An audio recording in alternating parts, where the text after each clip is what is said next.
ರಾಜ್ಯದಲ್ಲಿ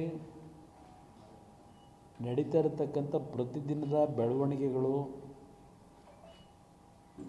ರಾಜ್ಯ ಯಾವೊಂದು ದಿಕ್ಕಿನಲ್ಲಿ ಹೋಗ್ತಾ ಇದೆ, ಹಲವಾರು ರೀತಿಯ ಸಮಸ್ಯೆಗಳು ಪ್ರತಿನಿತ್ಯ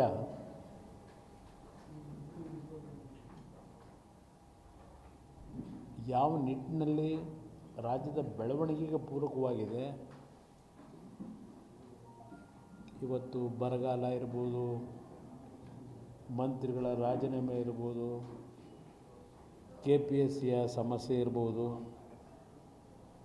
ಬೆಂಗಳೂರಿನ ಅಭಿವೃದ್ಧಿ ಇರ್ಬೋದು, ಇತ್ತೀಚೆಗೆ ರಾಜ್ಯದಲ್ಲಿ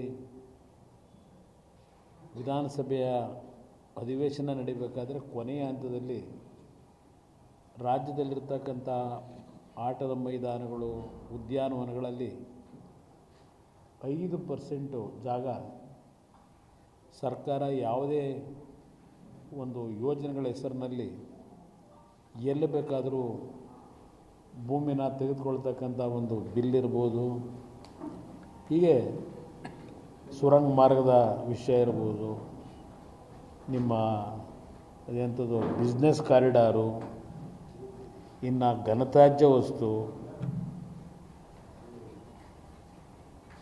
ಚರ್ಚೆ ಮಾಡೋದಕ್ಕೆ ಹೋದರೆ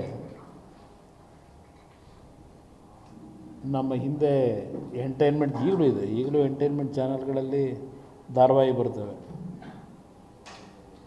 ಆ ಧಾರಾವಾಹಿ ರೀತಿಯಲ್ಲೇ ಇಲ್ಲ ಪ್ರತಿದಿನಕ್ಕೂ ಇಲ್ಲ ವಾರದಲ್ಲಿ ಒಂದಿನ ಅಂತೇಳಿ ಪ್ರತಿಯೊಂದು ವಿಷಯಗಳನ್ನು ಸುದೀರ್ಘವಾಗಿ ಚರ್ಚೆ ಮಾಡಲಿಕ್ಕೆ ವಿಷಯಗಳಿದೆ.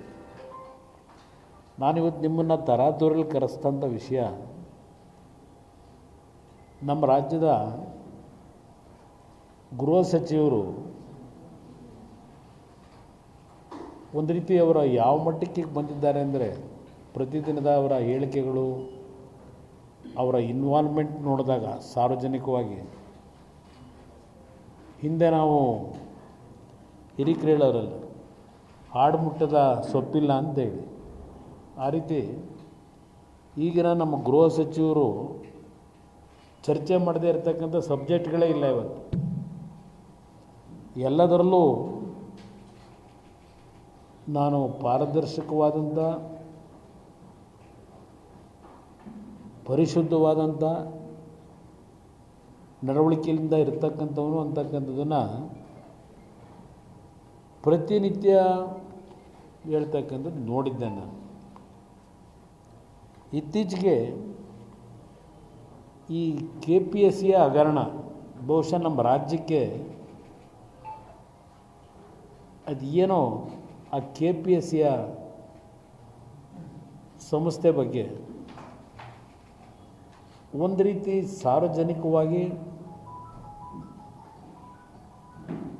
ಯಾವುದೇ ರೀತಿಯ ಆ ಸಂಸ್ಥೆ ಬಗ್ಗೆ ವಿಶ್ವಾಸ ಇಲ್ಲ. ಹಲವಾರು ವರ್ಷಗಳಿಂದ ಈ KPSCಯ ಕರ್ಮಕಾಂಡಗಳು ಹಗರಣ ಅಂತೇಳಿ ಕೆಲವು ಸಂದರ್ಭದಲ್ಲಿ ರಾಜಕೀಯವಾಗಿ ದುರ್ಬಳಕೆ ಮಾಡ್ಕೊಂಡಿದ್ದಾರೆ. ಆ ಸಂಸ್ಥೆಗೆ ಸದಸ್ಯರುಗಳನ್ನು ನೇಮಕ ಮಾಡ್ತಕ್ಕಂಥ ಸರ್ಕಾರಗಳು ಸಹ ಒಂದು ಉತ್ತಮವಾದಂಥ ಸದಸ್ಯರುಗಳನ್ನು ನೇಮಕ ಮಾಡ್ತಕ್ಕಂಥದ್ದನ್ನು ಬಿಟ್ಟು ಇತ್ತೀಚೆಗೆ ಆ ಸದಸ್ಯರಿಗೂ ಒಂದು ರೇಟ್ ಫಿಕ್ಸ್ ಮಾಡ್ಕೊಂಬಿಟ್ಟಿದ್ದಾರೆ. ಇತ್ತೀಚಿನ ಸರ್ಕಾರಗಳಲ್ಲಿ ಒಂದು ಕಾಲದಲ್ಲಿ ಒಂದು ಅತ್ಯಂತ ಗೌರವಿತವಾದಂಥ ಹೆಸರಿದ್ದಂಥ ಸಂಸ್ಥೆ ಅದು.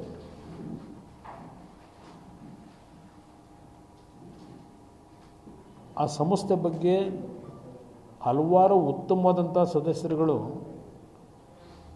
ಕೆಲಸ ಮಾಡಿರ್ತಕ್ಕಂಥದ್ದು ನಮ್ಮ ಈ ಪೂರ್ವಿಕರ ಇತಿಹಾಸದಲ್ಲಿ ಕಾಣಲಿಕ್ಕೆ ಸಾಧ್ಯ ಇದೆ. ಆದರೆ ಇತ್ತೀಚಿನ ದಿನಗಳಲ್ಲಿ ಒಂದು ಜಾತಿ ಹೆಸರಿನಲ್ಲೋ ಇಲ್ಲ ಆ ಸದಸ್ಯತ್ವಕ್ಕೆ ನೇಮಕ ಮಾಡಬೇಕಾದ್ರೆ ಹಣ ನಿಗದಿ ಮಾಡಿ ಸರ್ಕಾರಗಳು ನೇಮಕ ಮಾಡ್ತಕ್ಕಂಥದ್ದು, ಈ ರೀತಿಯಲ್ಲಿ ಹಂತ ಹಂತವಾಗಿ ಆ ಸಂಸ್ಥೆಯನ್ನು ಕಲುಷಿತಗೊಳಿಸಿರತಕ್ಕಂಥದ್ದು, ಆ ಸಂಸ್ಥೆಯ ಬಗ್ಗೆ ವಿಶ್ವಾಸ ಮೂಡದೇ ಇರತಕ್ಕಂಥದ್ದಕ್ಕೆ ಕಾರಣ ಪ್ರಮುಖವಾಗಿ ಸರ್ಕಾರವೇ ಅಂತಕ್ಕಂಥದ್ದನ್ನು ನಾನು ನೇರವಾಗಿ ಹೇಳಲಿಕ್ಕೆ ಬಯಸ್ತೇನೆ. ಪಾಪ ನೆನ್ನೆ ದಿನ ಹೇಳಿದ್ದಾರೆ, ನಮ್ಮ ಆಡು ಮುಟ್ಟದ ಸೊಪ್ಪಿಲ್ಲದೆ ಇರ್ತಕ್ಕಂಥ ಪ್ರಿಯಾಂಕಾ ಕೃಪಾಪೋಷಿತ ಮಂಡಳಿ ಇದು ಈಗ ನಡೀತಾ ಇರತಕ್ಕಂಥದ್ದು ಎಲ್ಲ ವಿಷಯಗಳಿಗೂ ಪಾಪ ನಿಂತಿದ್ದಾರೆ.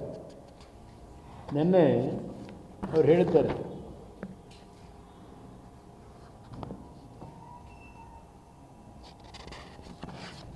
ಏನು ಹೇಳ್ತಾರೆ,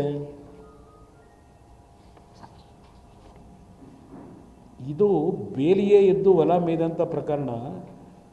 ಬೇಲಿ ಎದ್ದು ಹೊಲ ಮೇಯ್ದರೆ ಏನು ಮಾಡಲು ಸಾಧ್ಯ? ಪರಿಸ್ಥಿತಿ ನಮ್ಮ ಕೈಲಿಲ್ಲ. ಇಲ್ಲಿ ಎರಡು ವಿಚಾರ. ನನಗೆ ಸ್ವತಂತ್ರವಾಗಿ ಈ ವಿಚಾರ ಬಿಟ್ಟರೆ KPSCನ ರದ್ದು ಮಾಡ್ತೀನಿ. ಅದು ಸಂವಿಧಾನಾತ್ಮಕವಾಗಿಯೇ ಮಾಡಬೇಕಾಗುತ್ತದೆ. ಹೊಸ ಕಾನೂನು ತರಬೇಕಾಗ್ತದೆ. ಕಾನೂನು ಮಾಡೋರು ನಾವೇ. ಹೌದಪ್ಪ, ಕಾನೂನು ಮಾಡೋರು ನೀವೇ. ನಾವೇ ಅಂದರೆ ನೀವು ಅಂದರು, ನಾವು ಅಂದರೆ ಸರ್ಕಾರ ನಡೆಸಾರ ಕಾನೂನು ಮಾಡೋದು ಜನಪ್ರತಿನಿಧಿಗಳು. ನೀವು ಹೇಳೋದು ಒಪ್ತೀನಪ್ಪ. ಇಲ್ಲಿ